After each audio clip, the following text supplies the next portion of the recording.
Kaixo, nire izena Aitor da eta ni saiatuko naiz zuei laguntzen gai berri honetan egin behar duzuena egiten. Vale? Horretarako, joango naiz pausu-pausu ariketa guztiak egiten, eta nik ere Chromebook bat daukadanez, suposatzen da nik egiten dudan guztia zuei bardin atera beharko litzaizukeela, baina gertatzen ez bada, beti eskadi ezaiokezue laguntza, bai odeiri, bai aserreri. Vale? Orduan, egingo duguna izango da aplikazio bat, bale? Chromebookerako edo mugikorrerako balio duen aplikazio bat. Bale? Eta horretarako erabiliko duguna izango da App Inventor. App Inventor da Scratchen oso antzekoa den tresna bat, eta tresna horrekin saiatuko garena egiten da aplikazioak nola funtzionatzen duen ikasi. Bale? Eta gero aplikazio hori, igual erabili dezakezue hizkuntza klaseetan edo lako gauzetan. Bale? Orduan, lehendabizi egingo duguna izango da Googleen, vale, Googleen edo goiko barran, edo zein lekutan, jarri dezakezue App Inventor. Vale, eta App Inventor egiten duzuenean, hemen daukazue Meet App Inventor. Vale? Sartzen zarentenean, lehenengo gauza ikusten duzuena da, orrialde bat dagoela, vale? Eta hemen emango diogu Create Apps. Vale? Create Apps emango diogu. Eta hemen eskatuko dugu sesioa irekitzeko. Bale? Nik irekiko dut nire sesioa, institutukua. Eta esango dit, hasi saioa Authentication zerbitzuan. Bale? Nik aurrera egingo dut.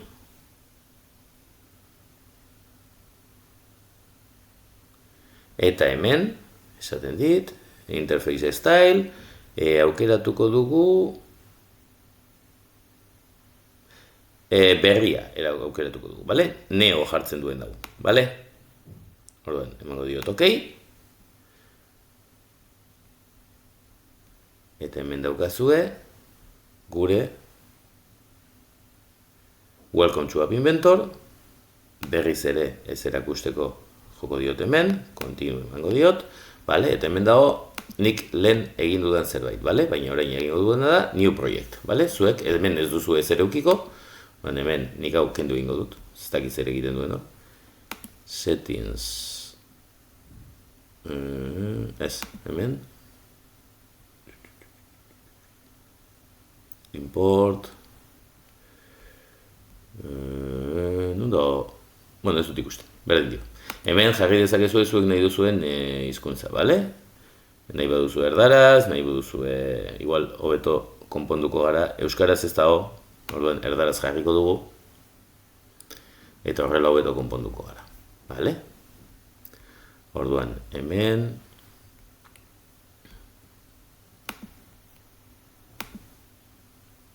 eta git mover daukadan, ja, baina ez ditu, inora usten, ez ditu usten, inora. Zegoen ezabatzeko moduren bate, baina orain ez du gogoratzen. Bueno, esaten nahi nintzen da. Nuevo proiektu emango diogu, proiektu horri jarriko diot lehenengo ariketa, vale? Eta emango diot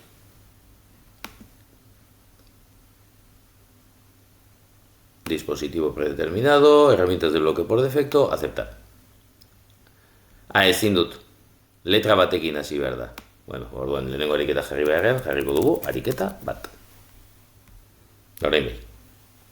Listo, ariketa bat. Irekiko dugu.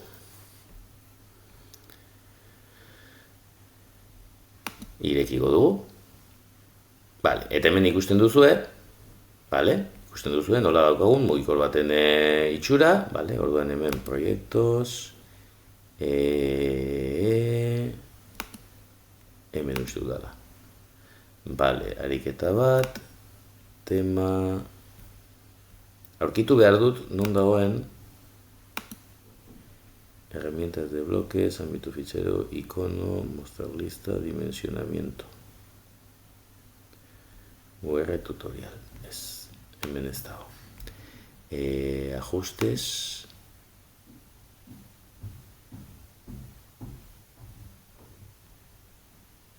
Hemen. Phone jartzen duen lekuan, jarriko dugu monitor. Horrela jadukiko dugu.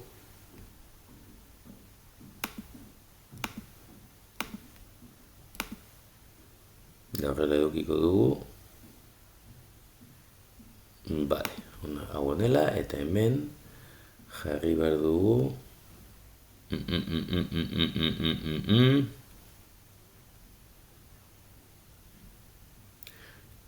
Orientación de pantalla. Non dago. Alto contraste.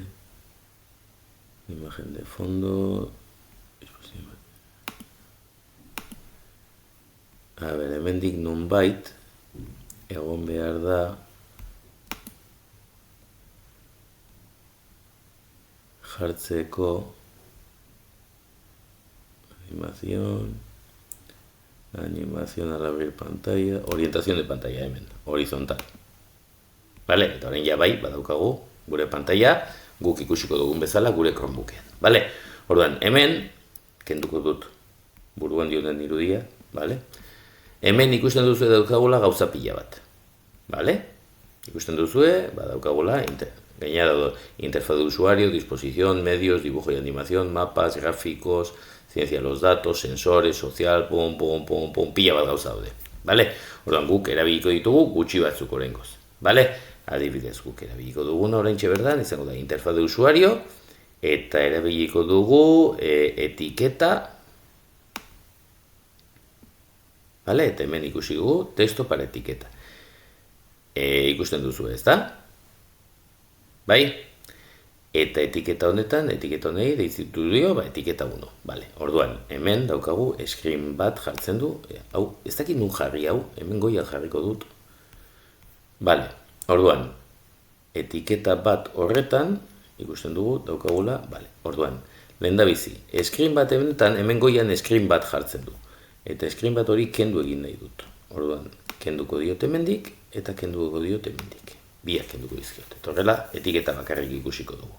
Eta orain, screen bat horretan jarriko dut disposizioa izatea zentro eta zentro. Eta zentro. Vale, horrela guk egidazten duguna pantailaren erdian agertuko da. Vale, screen bat aukeratuta daukat eta aukeratu ditut zentro eta zentro. Vale, orain goazen etiketa batera.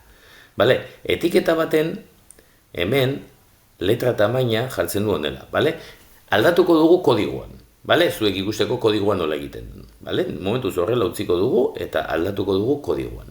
Vale, orduan, hemen ikusten duzu hau da gure pantaila. Vale, hau da gure pantaila. Eta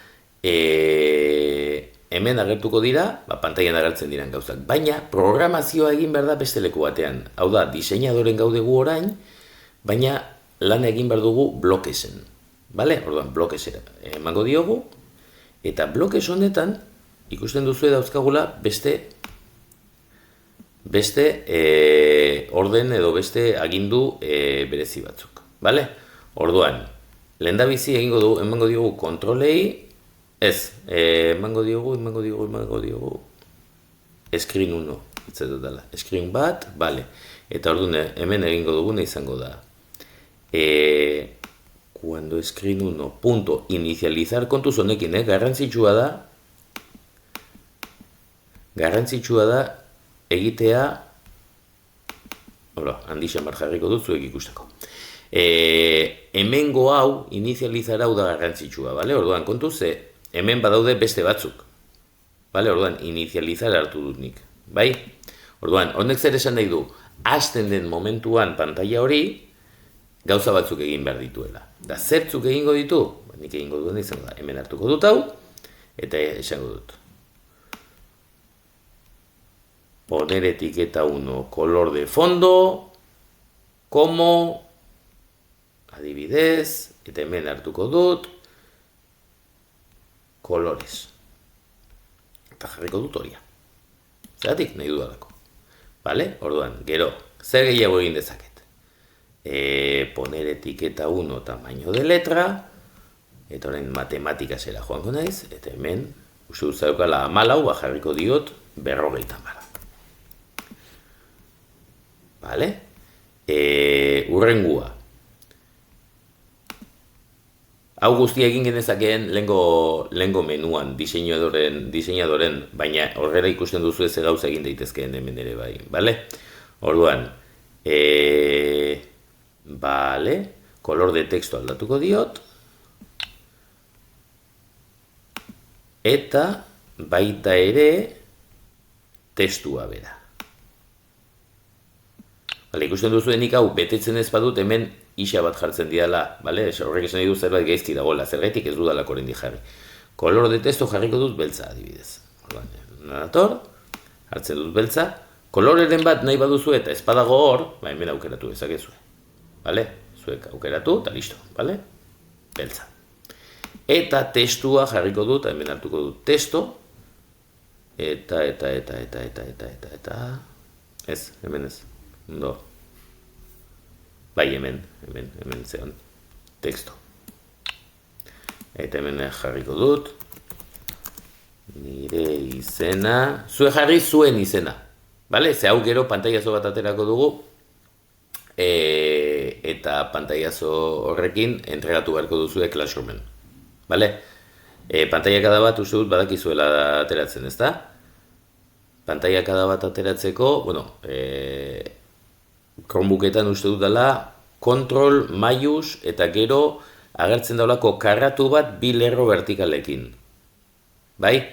Zuen teklatuan 6aren gainean, nire Chromebookan bintzat 6aren gainean daukat karratu bat bi lerro vertikalekin, eta hori kontrol, maius, eta horri jota egin dezaket pantailakada bat edo kaptura pantaila bat, bale? Orduan, nire izena Aitor Bragado da. Eta hau nire lehenengo ariketa da. Bale? Orain, zer egingo dugu? Ikusiko dugu hau nola ikusiko litzakeen gure pantailan aplikazio bat izango balitz. Eta horretarako, suposatzen da, zuek daukazuela hemen Meet IB Companion hau, bale? Meet IB Companion hori ematen badiot, agertzen zait pantaila bat, eskatzen dudana kodigo bat, bale? Borduan ni joango naizona, eta hemen emango diot konektar, eta esango diot iCompanion. Eta hor jartzen dit, hemen SV bla bla bla, orduan nik hau Ctrl C, eta honan ator, eta hemen egingo dut Ctrl V. Eta esango diot, connect with code. A ber, egiten duen. Hola. Ikusten duzue, nire etiketan fondua horia da, letra handiagoa da, bale? Eta orain nik egingo nukena izango litzateke, honei, pantailakada bat atera. Nik orain ezin dut egin, ze bideoa grabatzen ari naiz Chromebook berdinarekin eta programa berdinak egiten ditu bideoak eta pantailakadak. Bale, orduan, aterako diot pantailakada bat eta berriz ere zuekin dago. Urrengo atala egiteko, bale? Bueno, atera dut pantailakada bat eta orain egin beharko genukeen gauza bakarra izango litzateke pantailakada hori Classroomen igotzea. Classroomean bideoa aurkitu duzuen leku berdinean daukazuen ariketa horretan entregatu beharko zenuketena izango litzateke hemen daukazue, niri normalean deskargasen egiten dizkit gauzak, baina hemen begiratzen baduzue, hemen fitxategiak honetan, hemen dauzkazue, adibidez, screenshot. Bale? Hemen daude, ni orain grabatzen ari naizen bideoak, baina nik egin dudan irudi hori hemen dago. Bale? Bai? Bale, orduan hau izango litzateke orain arte, lehenengo ariketa eta bigarren ariketean ikusiko gara. Gero arte, agur.